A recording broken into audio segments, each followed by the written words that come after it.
L'Afrique est passée aujourd'hui d'un continent de défis et de gaps à un continent d'opportunités, de perspectives et de projets de créativité. Le PIB consolidé de ce continent est de 2,74 trillions, avec une population de 1,3 milliard qui, selon les récentes études, sera doublée d'ici 2050 et fera du continent africain le deuxième continent le plus peuplé. De plus fort taux de croissance de jeunes, 1 milliard de jeunes d'ici 2050, plus de la moitié du taux de croissance de la population mondiale d'ici 2050, une urbanisation qui atteindra jusqu'à 50% d'ici 2050. Ce continent dispose de la plus grande terre érable au monde, un continent qui regorge d'immenses réserves de ressources naturelles. La part de l'Afrique dans le PIB et le commerce international est seulement de 3%. Pourtant, sa population représente 11% de la population mondiale.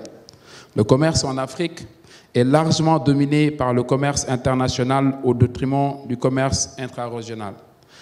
On l'a mentionné hier, le volume du commerce entre les pays africains est de 15%, au moment où celui de l'Union européenne est de 63%, celui de l'Amérique du Nord de 50% et celui de l'Asie de 52%. Alors, pour parler des défis à relever afin de permettre à notre continent de combler ce gap, j'ai l'honneur d'avoir des experts dans le financement du commerce en Afrique et des investissements réunis sur ce panel que je vais vous présenter. À partir de ma droite, on a M. René Awamengue, Global Head Client Relationship de Afrexim Bank. On a le Dr Walid Ben Amouda de ITFC, qui est une filiale de la Banque islamique de développement en charge du financement des commerces. On a Madame Marie-Chantal Ouitonze, qui est directrice générale de Match Consulting, qui a une expertise assez considérable en Europe qui pourrait nous être utile. À ma droite, on a Madame Blandine Gamblin, qui est directrice Afrique du Trade Finance de la Société Générale.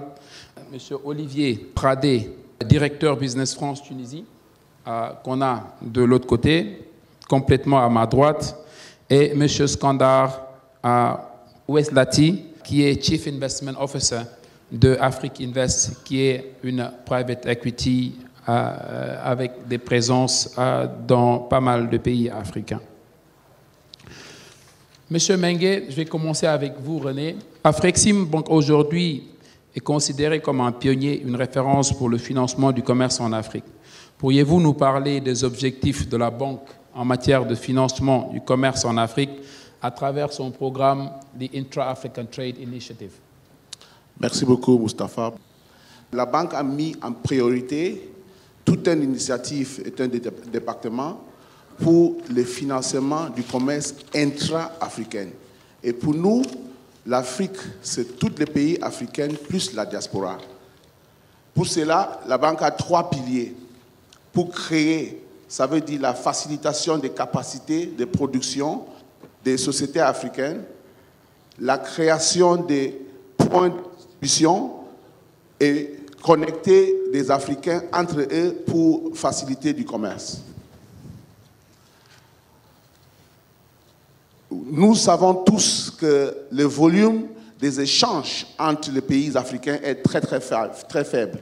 L'objectif de la banque pour les 5 prochaines années, c'est de passer à 15%, de 15% à 18% de financement par l'octroi de 250 milliards de dollars cumulativement entre 2017 et 2021.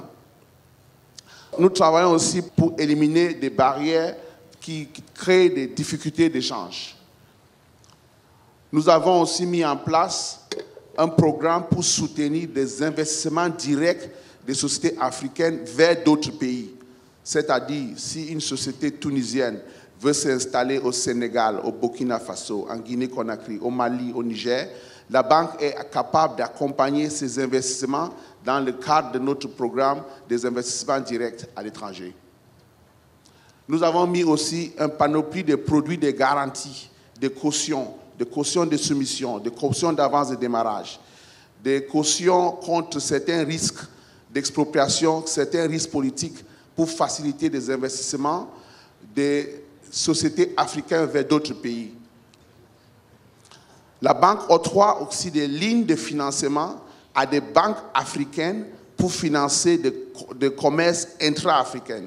Donc, si nous ne pouvons pas intervenir, on peut financer une banque dans le pays qui accueille l'investissement pour soutenir les efforts d'échange entre des pays ou des sociétés africaines. Nous encourageons aussi des sociétés africaines qui sont dans les travaux publics à financer des routes, les infrastructures dans d'autres pays africains. Nous avons aussi un service de facilitation.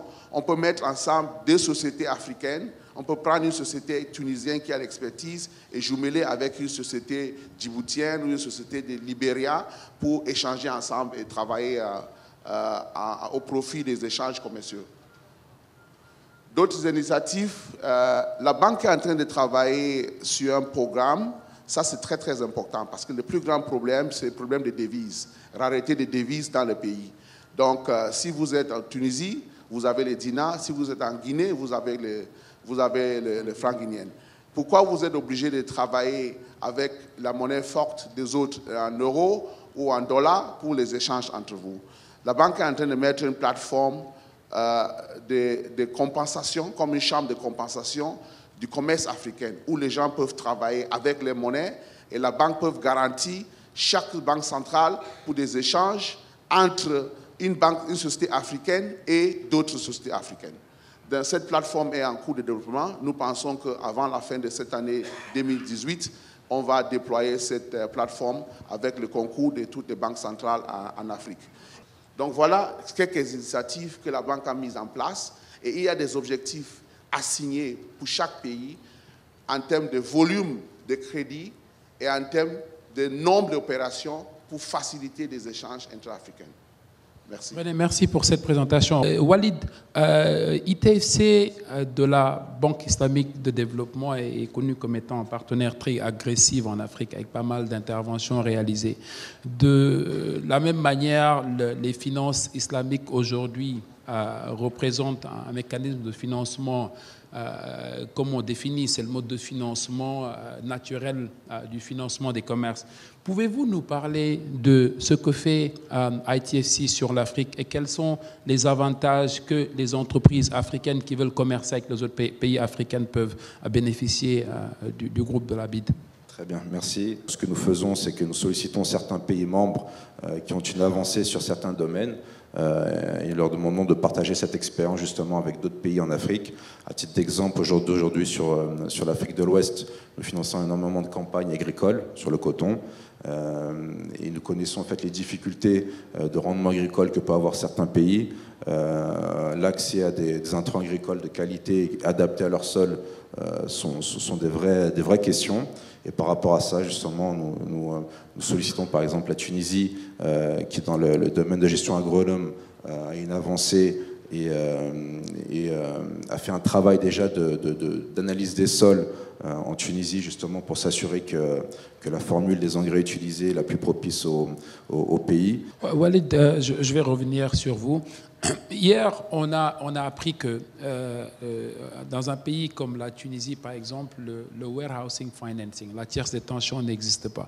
C'est la particularité des institutions de développement, ce n'est pas uniquement de financer, mais c'est de mettre en place aussi les mécanismes, l'assistance technique qui peuvent permettre à ces pays membres de pouvoir bénéficier de ces instruments. Que pourrait faire aujourd'hui à l'ITFC pour accompagner peut-être si c'est au niveau institutionnel, la Banque centrale ou bien le gouvernement tunisien pour pouvoir absorber et mettre en place ces mécanismes de financement? Comme ça a été relevé hier par M. le ministre, effectivement, on n'a pas de warehouse financing en Tunisie, alors que c'est quelque chose de très répandu dans d'autres pays d'Afrique. Juste pour comprendre rapidement le principe, le warehouse financing permet justement de contrebalancer le risque d'une contrepartie et on ne prend plus un risque de la société financière du client, mais le risque le sous-jacent qui est financé. Donc ça nous permet par exemple de financer des coopératives, aussi bien sur le secteur café, cacao, coton, ce genre de sous-jacents qui sont assez liquides. Et en cas de défaut, l'institution financière peut facilement se protéger contre un risque de non-paiement. C'est vrai qu'aujourd'hui en Tunisie, il y a une place énorme justement pour ce type de financement, surtout dans le cas du secteur agricole. Et, une action concrète, si aujourd'hui il y avait quelque chose à faire, à signer aujourd'hui ou demain, pour permettre à la Tunisie actuellement de pouvoir bénéficier de ces assistants techniques, que diriez-vous au gouvernement tunisien? On a l'occasion d'avoir Monsieur le secrétaire général ici. Quel est le message? Cette année, l'Assemblée générale de la BID va se tenir en Tunisie au mois d'avril, donc ce serait une occasion de signer un protocole d'accord avec l'État et renouveler nos engagements. Et c'est justement des dossiers qu'on abordera, de mettre en avant qu'effectivement sur la partie commerce, s'il y a une possibilité où l'ITFC peut soutenir justement le développement des warehouse financing, on le fera avec grand plaisir. Donc la balle est dans le camp du gouvernement tunisien. Blandine, Société Générale. En Afrique, quand on parle des banques françaises, on a tendance à penser qu'elles sont là pour financer l'économie française. Est-ce une réalité? Oui, c'est une réalité. Donc, il y a toute cette initiative entre filiales pour adresser les besoins de ces corridors. Donc, il y a aussi un corridor Maghreb, donc il y a une initiative sur le corridor Maghreb. Et il y a un Desk Afrique au Maroc, dont l'objectif premier est d'accompagner les clients marocains sur la partie Afrique. Si j'ai compris, la Société Générale n'est pas une banque française pour les Français. Aujourd'hui, si Lokil veut exporter ses produits en Guinée, il peut compter sur vous. Bien sûr. Si Sahara Energy du Nigeria veut exporter son pétrole au Sénégal, il peut compter sur vous. Tout à fait. Les initiatives que je lance sont intra-africaines. Mon objectif étant de m'assurer que les clients sont correctement accompagnés par nos filiales. Si effectivement nos filiales ne peuvent pas les accompagner, nous avons des correspondants. Donc l'objectif est vraiment de m'assurer que tous les flux sont adressés au niveau de l'Afrique. Chantal, vous avez passé énormément de temps en Europe. Vous avez travaillé avec l'Union européenne sur des programmes de développement. Que peut attendre l'Afrique? Qu'est-ce qu'on peut apprendre? Qu'est-ce qu'on peut aller chercher de cette expertise, de cette expérience pour pouvoir réduire ce gap aujourd'hui sur le continent?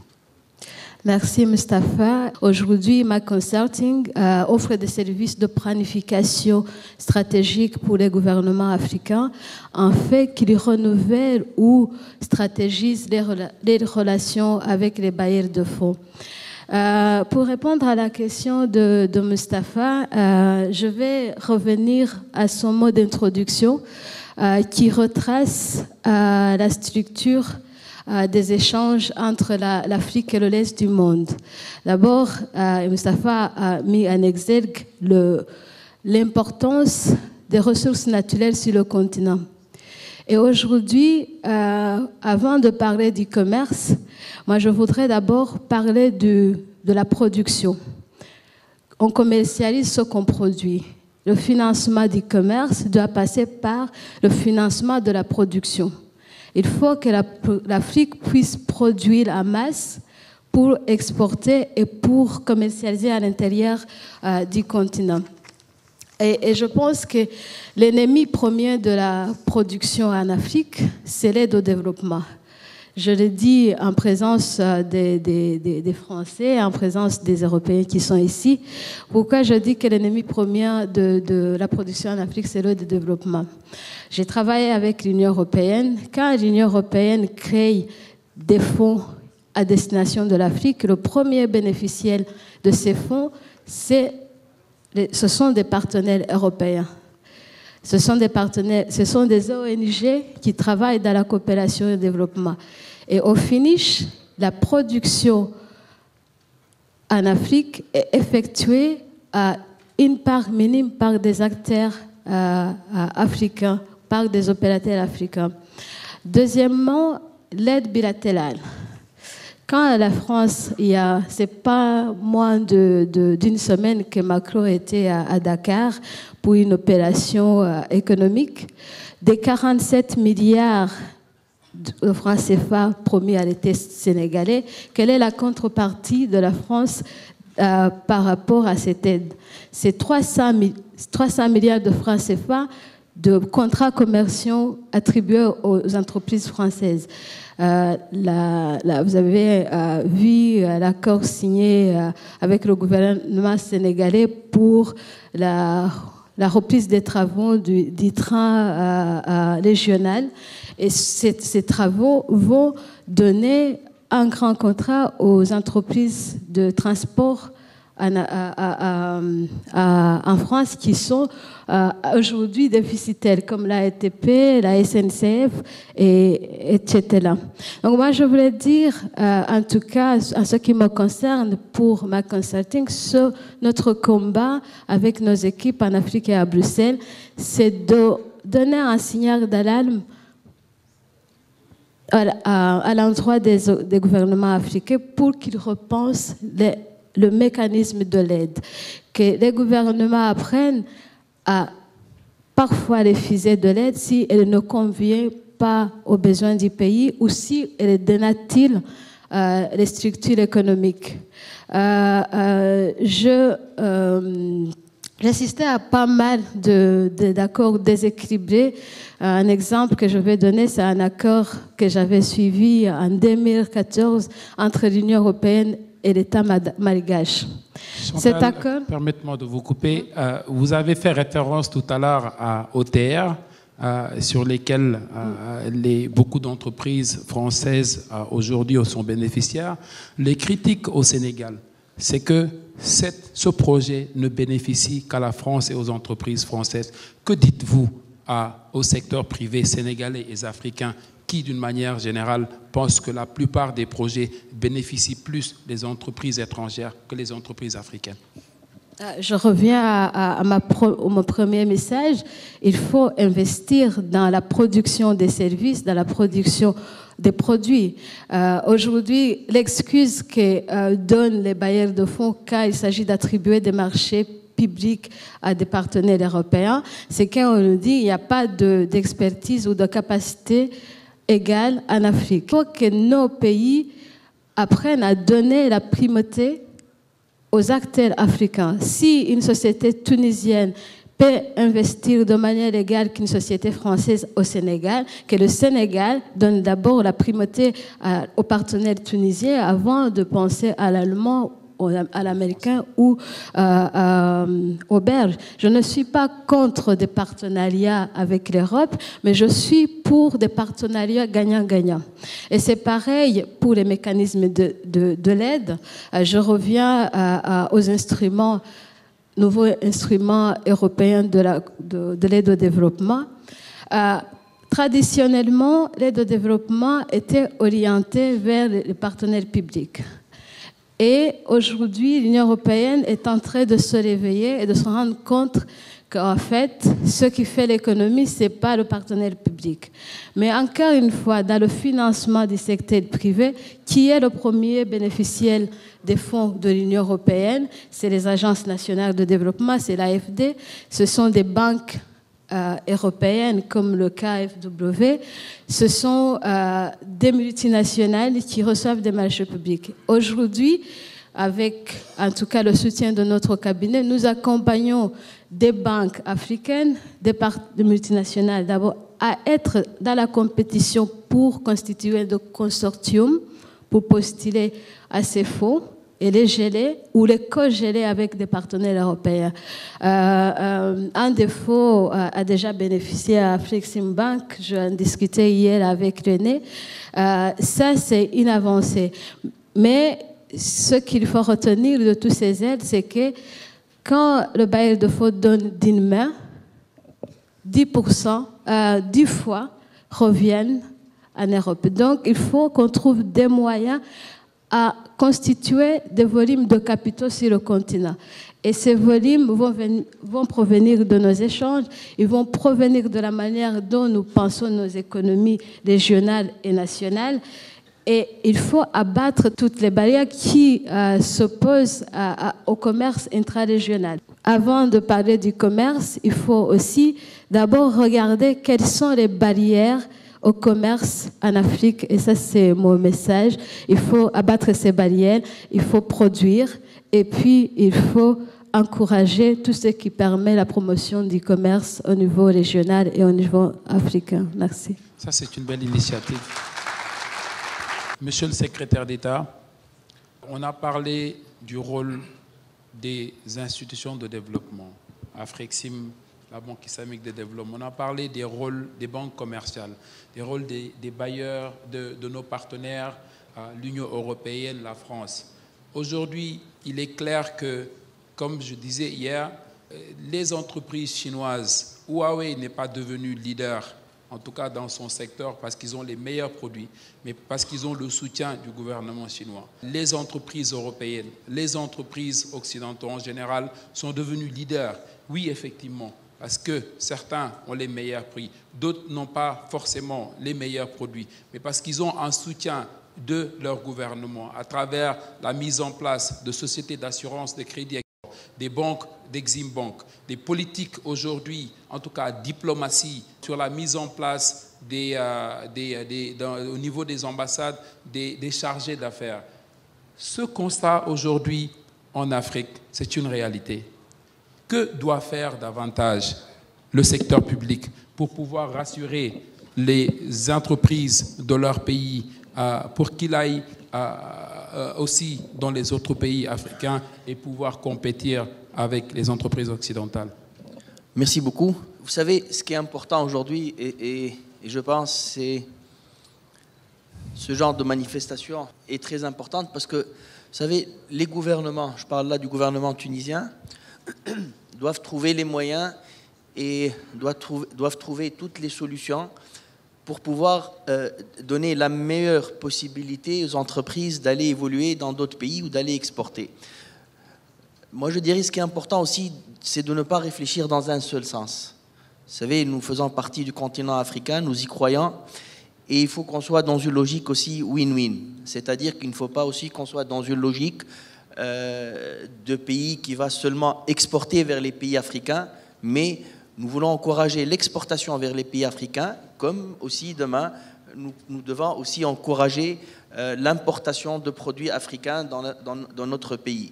C'est pour ça que, comme je vous ai dit, comme vous disiez tout à l'heure, c'est important que nous, à partir d'avril 2018, nous serons membres à part entière dans le COMESA. Et donc ça va permettre aux entreprises tunisiennes d'avoir un marché supplémentaire dans ces pays-là, et ça va permettre aussi aux entreprises des pays africains donc, qui appartiennent donc à cette communauté économique d'être là, d'être présentes aussi en Tunisie pour travailler. En même temps, le gouvernement tunisien est en train aussi de développer la relation donc, avec le CEDEAO, et nous avons signé un mémorandum cette année, c'est-à-dire 2017, et nous comptons en 2018 aussi signer un protocole de produits préférentiels, donc par rapport à des listes préférentielles de produits dans les deux sens, qui seront exportés ou importés dans l'autre sens aussi, donc sans taxes douanières. Nous faisons aussi partie des pays qui soutenant la zone de libre-échange continentale aussi africaine aujourd'hui. Nous sommes dans les pourparlers donc avec les différents pays africains. Donc ça, c'est le côté important, institutionnel, c'est le côté juridique. En même temps, quand on va parler aussi de politique d'ouverture vers l'Afrique, nous parlons aussi du transport, parce que c'est important aussi, un des problèmes aujourd'hui, je pense qu'ils sont importants à part le problème des finances. Et là, j'ai eu le plaisir donc d'écouter d'imminents intervenants dans ce domaine-là. Et je dirais, c'est la logistique et le transport. Donc en même temps, le gouvernement, dans sa politique, a développé, est en train aussi de développer aussi le transport vers les pays d'Afrique et des pays d'Afrique. Nous avons la compagnie aérienne Tunisair qui dessert aujourd'hui 8 pays africains, et nous avons comme stratégie jusqu'en 2020 de desservir 14 pays africains. Donc ça, c'est très important. Nous venons d'ouvrir la ligne sur Cotonou. Il y a Khartoum aussi prochainement, donc la ligne va s'ouvrir. Et donc ça, c'est le transport, donc je dirais beaucoup plus des personnes que pour le fret. En même temps, la compagnie tunisienne de navigation, donc, qui est la compagnie nationale des transports maritimes, va développer, donc ça sera au cours du premier trimestre 2018, donc une ligne vers l'Afrique de l'Ouest. Donc, donc ça sera un bateau qui va aller dans 3 pays d'Afrique de l'Ouest. Et pour nous, ça, c'est très important aussi à ce niveau-là. Donc, si on parle de juridiction, donc on parle des accords, ça, c'est ce que donc, le gouvernement a, comme je vous ai dit, donc, a eu cette volonté et a encore cette volonté d'y aller. En même temps, la possibilité aussi aux Tunisiens, donc aux chefs d'entreprise, d'aller dans ces pays-là et donc d'avancer dans ces pays-là, et en même temps la marchandise. Donc je pense aujourd'hui c'est important, et moi ça c'est un message aussi que au nom du gouvernement je voudrais aussi redire, c'est que maintenant la balle en partie est dans le camp des entreprises tunisiennes, de l'homme ou la femme d'affaires tunisienne, parce que vous savez on ne peut pas créer des relations commerciales pérennes, parce que nous croyons à une relation pérenne. C'est pas, pour nous, l'Afrique, ce n'est pas une stratégie à court terme. Non, c'est une stratégie donc c'est sur le long terme, c'est une stratégie à long terme. Donc pour nous, il faut que dans les deux sens, et je dis bien dans les deux sens, parce que c'est un point très important, et même si nous, en tant que gouvernement, nous facilitons et nous donnons des avantages aux entreprises qui exportent d'une manière générale, et là encore plus, davantage aussi pour les entreprises qui vont exporter vers les pays africains. Moi je dirais aussi, et là c'est pour nous c'est très important, que dans l'autre sens aussi nous sommes prêts à accueillir les produits africains dans nos pays, nous sommes prêts à avancer dans ce sens. Monsieur Ouslet, il parlait aussi des investissements en Afrique. C'est très important que les entreprises tunisiennes investissent en Afrique. C'est important aussi que d'autres entreprises africaines viennent investir en Tunisie, parce que aujourd'hui, investir dans chacun de ces pays-là n'est qu'une autre manière donc d'améliorer ces relations pour nous qui sont importantes.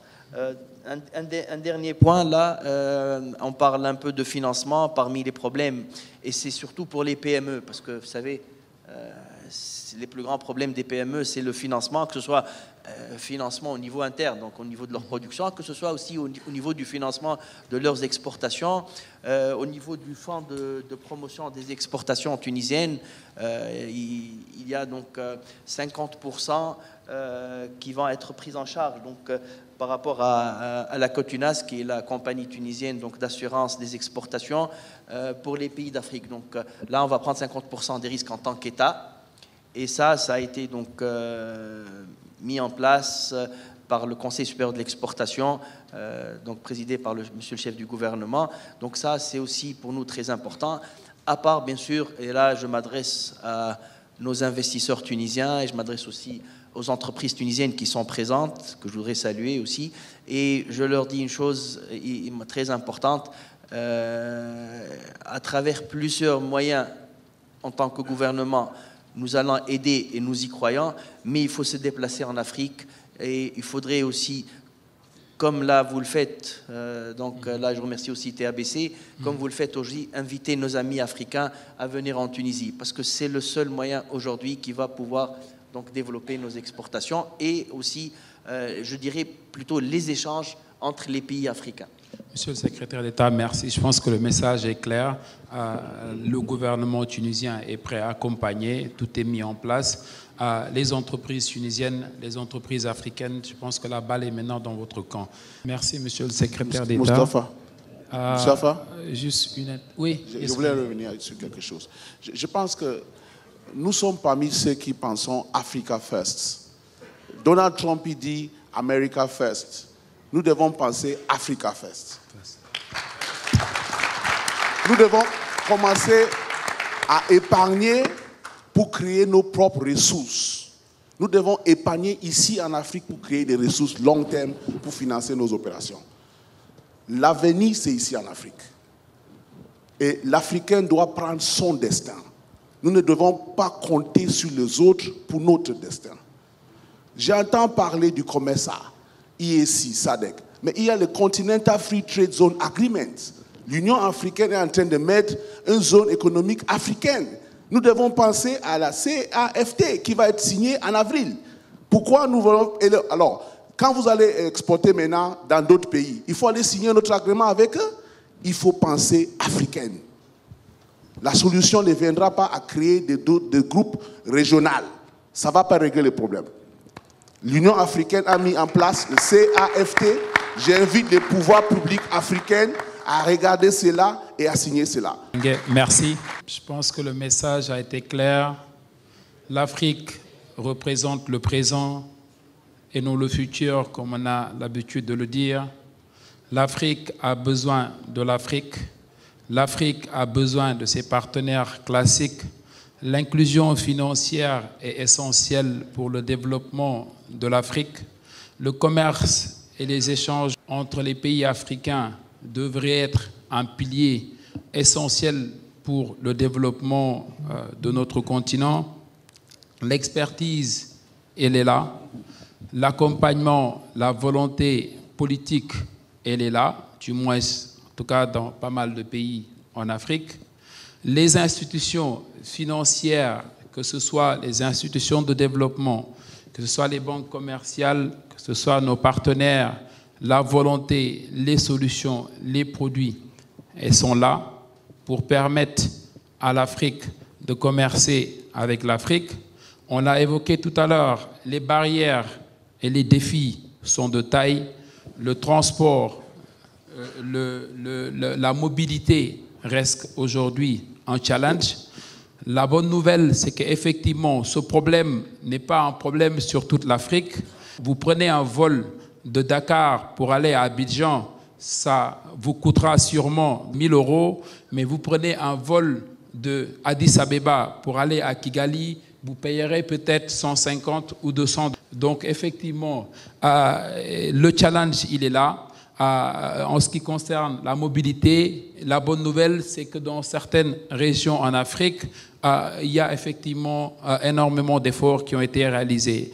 Le commerce, l'échange entre les pays africains, ce n'est pas juste la mobilité des personnes, c'est essentiel, mais aussi c'est le transport des marchandises. Aujourd'hui, du point de vue logistique, effectivement, la mauvaise qualité, l'absence d'infrastructures, que ce soit portuaires, que ce soit de transport logistique sur les routes, c'est un défi de taille, mais comme on disait hier, l'Afrique a besoin d'à peu près 50 milliards de dollars par an pour couvrir le gap en financement d'infrastructures. L'argent, il est là. Pour finaliser par le message de René, qui consiste en tout cas à encourager l'Afrique à être un bloc. Le continent africain est le continent qui a le volume le plus faible en matière d'échange, mais paradoxalement le continent le plus divisé. Dans tous les autres continents, on a en moyenne à peu près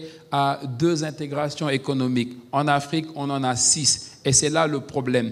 La Tunisie cherche doit rejoindre la COMESA. Le Maroc veut rejoindre la CEDEAO. Je pense que c'est ça le message. Le message, il est clair. La volonté, il est là. Il faut qu'on s'intègre, il faut qu'on s'ouvre. Parce que l'Afrique ne pourra être développée que par les Africains. En s'isolant, on ne pourra rien réussir. Et ensemble, il est clair et net que l'Afrique de demain sera l'Afrique que nous voulons tous. Merci à nos participants, à nos brillants participants. Merci aux différents intervenants et bon après-midi. Merci.